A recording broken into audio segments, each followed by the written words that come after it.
KGH Andhra medical కాలేజీలోని neurosurgery విభాగానికి చెందిన పరిశోధకుల బృందం జాతీయ అంతర్జాతీయ వైద్యులతో కలిసి సైన్స్ బీపిడా ఆనైన్స్ ఫ్యాలీ వంటి పుట్టుకతో వచ్చే తీవ్రమైన మెదడు వెన్నెముకతో లోపాలను నివారించడంలో గొప్ప పురోగతిని సాధించిందని Andhra medical college principal doctor G Buchiraju వెల్లడించారు.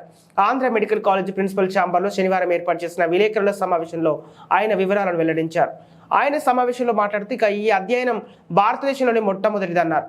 ఇది ప్రతిష్టాత్మకమైన అంతర్జాతీయ జర్నల్ అయినటువంటి journal of American medical association network open అనే పబ్లికేషన్ ప్రచురించబడిందని తెలియజేశారు. ఎవరైనా యాక్సెస్ చేయడానికి ఆన్లైన్ ఉచితంగా అందుబాటులో ఉందన్నారు. ఫోలిక్ యాసిడ్ టేబుల్ సాల్ట్ చేర్చడం వల్ల మెదడు వెన్నుపాము అభివృద్ధి ప్రభావితం చేసి అత్యంత సాధారణమైన తీవ్రమైన పుట్టుకతో వచ్చే క్రమరాహిత్యాలతో న్యూరల్ ట్యాబ్ డిఫెక్ట్ సమర్థవంతంగా నివారిస్తుందని అధ్యయనంలో నిరూపించిందన్నారు. ఇట్ గాట్ పబ్లిష్డ్ ఇందు ప్రశ్న మేము వాళ్ళకి అప్లై చేసాము. డిసెంబర్లో దే గేవ్ యాక్సెప్ట్. ఎప్పుడైతే ఇటువంటి మిగతా I already about 60 to 80 countries world over are practice. ఆ రెండు కాళ్ళు చచ్చిపడిపోవడము, యూరిన్ కంట్రోల్ లేకపోవడము, ఇటువంటి చాలా సమస్యలతో పిల్లలు పుడతారు. ఇలాగ ఒకసారి అవకరంతో కానీ పిల్లలు పుడితే వాటికి డిఫెక్ట్ ఏదైతే ఉందో, పుండు క్లోజ్ చేయడానికి మనం ఆపరేషన్ చేయడము, కాంప్లికేషన్స్ మినిమైజ్ చేయడమే తప్ప ఇటువంటి బేబీస్ని మళ్ళీ కంప్లీట్గా నార్మల్గా ఉండేలాగా మనం తీసుకురావడం అనేది చాలా కష్టం. అందుకని దీనికి కారణాలు అన్వేషిస్తే జన్యుపరమైన కారణాలు, అలాగే ఎన్విరాన్మెంటల్ ఫ్యాక్టర్స్, మనం తీసుకునే ఆహారం, న్యూట్రిషనల్ ఫ్యాక్టర్స్, అలాగే కొన్ని రకాల మందులు కూడా వీటికి కారకంగా ఉన్నాయి. సో వీటిని మనం ప్రివెంట్ చేయగలం. This is one of the easily preventable condition. అంటే మనం ఈ గర్భిణీ స్త్రీ ఎవరైతే తల్లుల కింద ఉంటారో వాళ్ళు సరైన మోతాదులో ఫోలిక్ యాసిడ్ తీసుకున్నందువల్ల ఆ ఫోలిక్ యాసిడ్ లెవెల్ కానీ రక్తంలో సరిపడా ఉంటే ఇటువంటివి నివారించవచ్చు.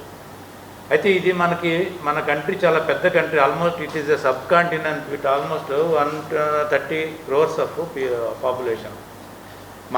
మన కేజీహెచ్లో తీసుకుంటే కూడా, అలాగే గవర్నమెంట్ హాస్పిటల్ ఎక్కడ తీసుకున్నా ఇటువంటి కేసెస్ నెలకి కనీసము ఒక 5 to 6 కేసెస్ వస్తాయి. అంటే సంవత్సరం మొత్తం మీద మనం అట్లీస్ట్ ఒక 40 to 50 కేసెస్ ఇటువంటివి మన వాటిలో జాయిన్ చేసి ఈ బేబీస్కి ట్రీట్మెంట్ ఇవ్వడం జరుగుతుంది. వీటిని ఎలాగ ప్రివెంట్ చేయొచ్చు అంటే, మీకు అందరికీ ఒక అర్థమయ్యేది ఒక చిన్న ఉదాహరణ. ఇప్పుడు మనం బజార్లోకి వెళ్ళి సాల్ట్ కొనుక్కుంటే ప్రతి సాల్ట్ కూడా ఐడైజ్డ్ సాల్టే. అది ఏ బ్రాండ్ అయినా కూడా ప్రతి సాల్ట్లోనూ కూడా ఐడిన్ అన్నది అదొక పోషక పదార్థం కలిపే ఉంది. మన చిన్నప్పుడు ఐడిన్ లేకుండా రాళ్ళు ఉప్పు అమ్మేవాళ్ళు, లేకపోతే మామూలు టేబుల్ సాల్ట్. ఇప్పుడు ఐడిన్ వాడినందువల్ల థైరాయిడ్ సంబంధించిన సమస్యలు ఉండవని వరల్డ్ హెల్త్ ఆర్గనైజేషన్ అనేక దేశాలు దాన్ని అవలంబించిన తర్వాత ఇండియా కూడా అది మ్యాండేటరీ చేసింది. అలాగా ఇప్పుడు ప్రపంచంలో ఆల్మోస్ట్ 60 కంట్రీస్, 60 దేశాల వరకు ఇటువంటి బడ్డెను నివారించవచ్చు. ఈ స్పైనా బైఫిడా అన్నది వెన్నుపాముకు సంబంధించిన పుట్టుకతో వచ్చే లోపాలని సింపుల్ మెథడ్స్తో నివారించవచ్చు అని చెప్పి వాళ్ళు ముందుగానే అధ్యయనం చేసి వాళ్ళకందరికీ కూడా bread, wheat floor, maize floor, అంటే మన జొన్న పిండి, ఇవి వాళ్ళకి ఎక్కువ ఆహారం, స్టేపుల్ డైట్ అన్నమాట. సో వాళ్ళు ఆల్రెడీ వాళ్ళు చేసే బ్రెడ్లో కానీ బేకరీ ప్రోడక్ట్స్లో కానీ కల్పిస్తున్నారు, వాళ్ళకి మంచి రిజల్ట్స్ ఉన్నాయి. కానీ ఇంత పెద్ద దేశమైన ఇండియాలోని ఇటువంటి స్టడీస్ ఇప్పటిదాకా చేయలేదు. రెండోది ఏంటంటే, ఇక్కడ మనకి భారతదేశంలో ఆహారపు అలవాట్లు కూడా చాలా తేడాగా ఉంటాయి. నార్త్ ఇండియా వాళ్ళందరూ గోధుమలు తింటారు, సౌత్ ఇండియాలో మనంతా రైస్ తింటాము. సో ఒక పర్టికులర్ ఫుడ్ సబ్స్టెన్స్ని ద్వారా ఇవ్వడం అనేది కొంచెం కష్టం. అందుకని మేము మిగతా కంట్రీస్తో, మిగతా ఎక్స్పర్ట్స్తో ఆలోచించి ఇప్పుడు ఐడిన్ ఎలాగైతే సాల్ట్లో ఇస్తున్నామో, సాల్ట్ ఇంట్లో ప్రతి వాళ్ళు వాడతారు. ఆ సాల్ట్లోని సేమ్ ఈ ఐడిన్తో పాటు ఇప్పుడు మన ఈ ఫోలిక్ యాసిడ్ కూడా ఒక వైటమిన్. ఈ వైటమిన్ కూడా ఐడిన్ లాగా మనం మ్యానుఫ్యాక్చర్లోనే కానీ కలిపితే అది కన్జ్యూమ్ చేస్తే అందరికీ, అది మగవాళ్ళకి, నాన్ ప్రెగ్నెంట్స్ కూడా మంచిదే. దానివల్ల దుష్ఫలితాలు ఏమీ లేవు. ఎందుకంటే ఇవి ఒక వికాంప్లెక్స్ వైటమిన్. ఈ గర్భిణీ స్త్రీలకి నివారించవచ్చు. మనం చూస్తుంటాం, ఇప్పుడు మనకి ఇంట్లో ఎవరైనా మన సిస్టర్స్ కానీ మన వైఫ్స్ కానీ ఇంట్లో ఎవరైనా చుట్టాలు ఎవరైనా ప్రెగ్నెంట్ అని వస్తే మనం ఎప్పుడు డాక్టర్ని కన్సల్ట్ చేస్తాము? Only after they miss A first cycle. ఈ మంత్ సైకిల్ రాలేదు అంటే ఒక 2 నెలలు, నెల 15 2 నెలలు అయిన తర్వాత వెళ్తారు డాక్టర్ దగ్గరికి.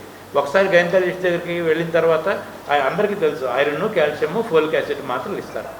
కానీ ఇక్కడ మనం గమనించవలసింది ఈ ఫోలిక్ యాసిడ్ మనకి 1.5 month 2 months తర్వాత స్టార్ట్ చేస్తున్నాం. డాక్టర్ ప్రిస్క్రైబ్ చేసిన తర్వాత స్టార్ట్ చేస్తున్నారు. కానీ ఈ స్పైనల్ కార్డ్ ఫార్మేషన్ అన్నది డాక్టర్ గారు ఇప్పుడు ప్రొఫెసర్ బుద్ధరాజ్ గారు చెప్పినట్టు మనకి ఫస్ట్ 2 to 6 weeks అంటే పిండము నెల 15 రోజుల వయసులో ఉండగానే ఈ న్యూరల్ ట్యూబ్ అనేది ఫామ్ అవుతుంది. సో మనకి వచ్చినప్పటికీ పేషెంటు గర్భిణీ స్త్రీ ఇది తయారైపోయి ఉంటుంది. వాళ్ళకి అప్పుడు మనం ముందు ఇవ్వాలి, కానీ ఫోలిక్ యాసిడ్ 2 నెలల తర్వాత ఇచ్చినందువల్ల పెద్దగా ఉపయోగం ఉండదు. అందుకని ఈ సాల్ట్ని మనం ఫోలిక్ యాసిడ్తో మిక్స్ చేసి మేము డాక్టర్ అనిల్ ఉన్నారు, అనిల్ ఇక్కడ రామకృష్ణ మిషన్లో కోఆర్డినేటర్గా పనిచేస్తున్నారు. వీళ్ళంటే కొన్ని ట్రైబల్ విలేజ్లో ఆల్రెడీ వాళ్ళు ఎంతమంది విలేజ్లో ఎంతమంది ఉన్నారు అన్నీ మనకు పాపులేషన్ స్టాటిస్టిక్స్ తీసుకొని ఒక 4 గ్రామాలను మేము వెళ్ళి అక్కడ విలేజెస్ కనీసం మేము ఒక 3 to 4 times ముందు వెళ్ళి మేము ఇలా స్టడీ చేద్దాం అనుకుంటున్నాము.